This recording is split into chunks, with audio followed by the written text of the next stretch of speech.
Hey fish friends, Zenzo with Tazawa Tanks, back with another video.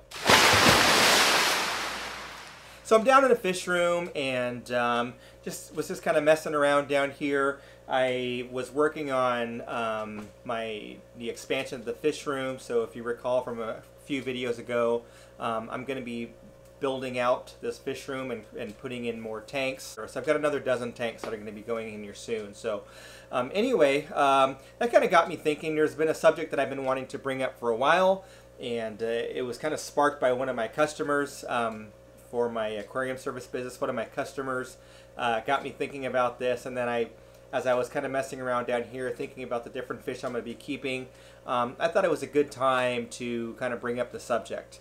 So really what that subject is are you buying the right fish? And you know, I think a lot of times we get caught up with, you know, wanting to keep multiple tanks, so the multiple tank syndrome, right? And I'm sure a lot of you are the same way. You have, you know, various tanks with different types of fish, and sometimes, you know, you might have an idea about keeping fish or a certain type of fish without having a lot of knowledge. And really, my suggestion is to ask before you buy, and asking the right person or persons. So that would be asking one of the experts that are in your local fish club, for example. So if you know someone that's really good at breeding live bears, or someone that, you know, raises shrimp or does a lot of African cichlids, whatever it may be, talk to that person and ask him, you know, him or her some advice, you know, kind of learn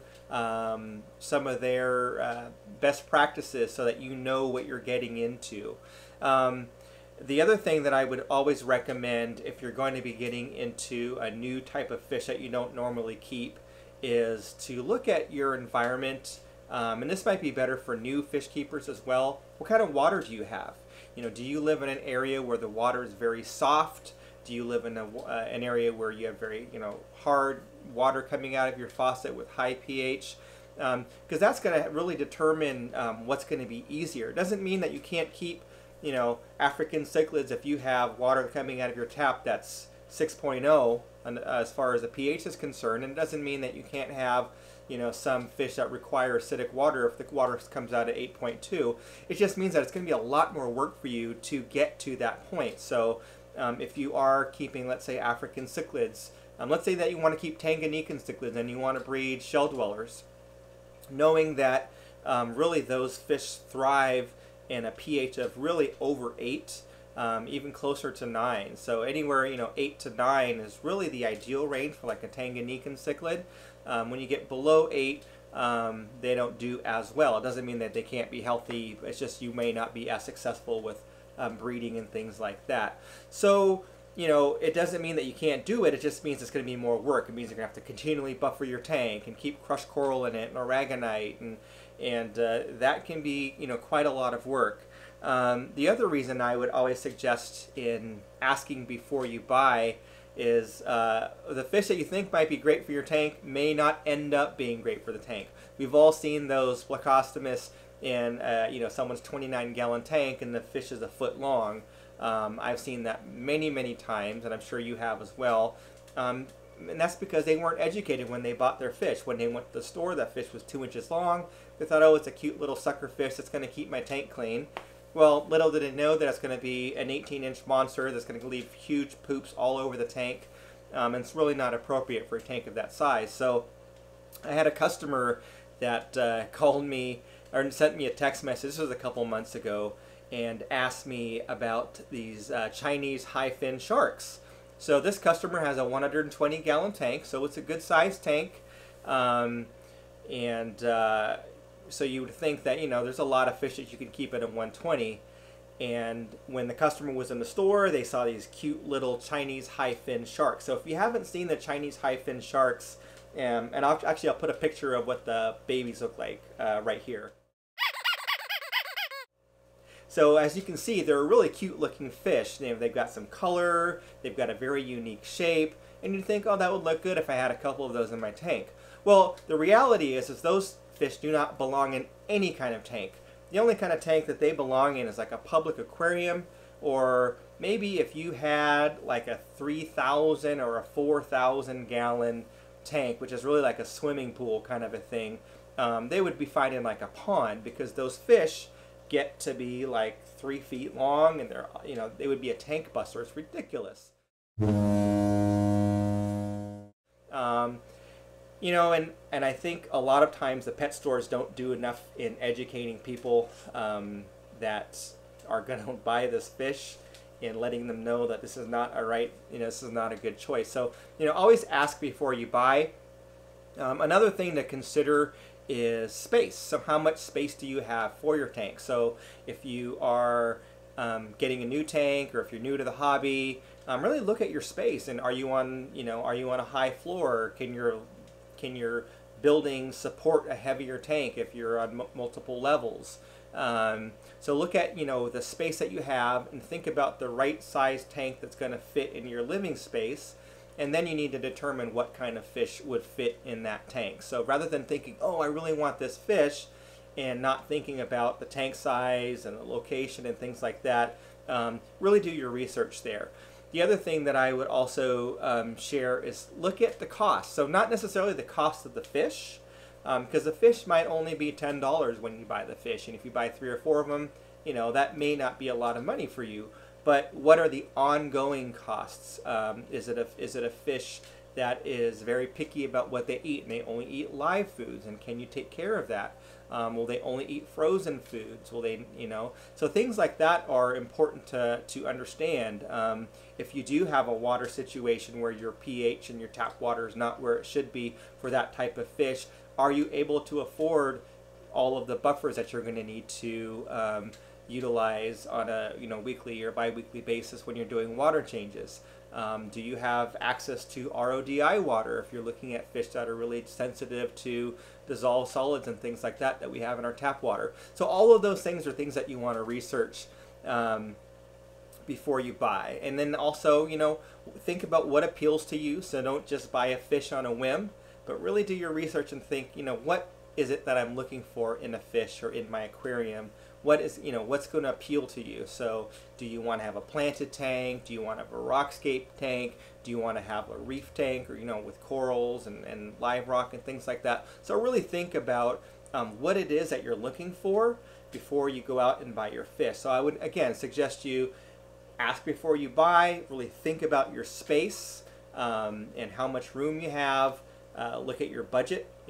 So let's say that you do like reef tanks and you love the way saltwater looks. Well, it's not inexpensive between the fish themselves, which usually cost more because most of them they're wild caught, because very few saltwater fish are bred in captivity. So most of those are wild caught, so that's going to cost more. The equipment costs more to keep that ecosystem thriving. The corals are very expensive, or can be. So there's a lot of costs associated with that. So really look at all of those things. Think about what appeals to you, what look you're going for. And then also the last thing I would suggest is really think about the maintenance schedule. So not necessarily what is it going to take for you to set up the tank and get it going, but what is it really going to take to keep those fish happy, keep those plants happy, keep those coral thriving for the duration of the time that you're going to have the tank, which is hopefully for many years. So that would also be included in your research. So you might look at a fish and say, oh, that's a very cute fish. I can afford the fish. My water's correct. It's the right size for my tank, or the tank that I'm going to set up and buy. But is it something that's going to require you to do water changes every 2 or 3 days?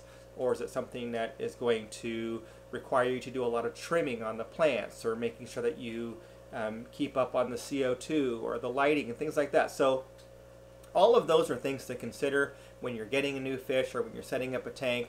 And really, it just comes down to research and asking someone. I would also recommend, besides your local fish club, or if you don't have one, obviously in YouTube, there's a lot of very knowledgeable YouTubers. And if you're watching me, I'm sure that you're watching many others that are smarter than me and more experienced. So shoot them a message or ask them in the comments, and often they'll go down and answer those questions for you. I know that I always try to do when anyone has a question regarding a type of fish or how to maintain a tank. I'll give them my information, or my experience and knowledge.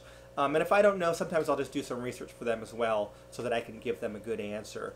So, that's another resource. Obviously, if you are doing your research on the internet, I would take that with a grain of salt. Not that there isn't great information on the internet, because there is, but when you're going into Facebook groups and forums and things like that, everyone that's responding isn't necessarily an expert. So really, I would caution you on the source. So if you're going into a forum and you're looking for information on, the best type of plants to keep in a low-tech 29-gallon tank, and knowing your TDS and all these things,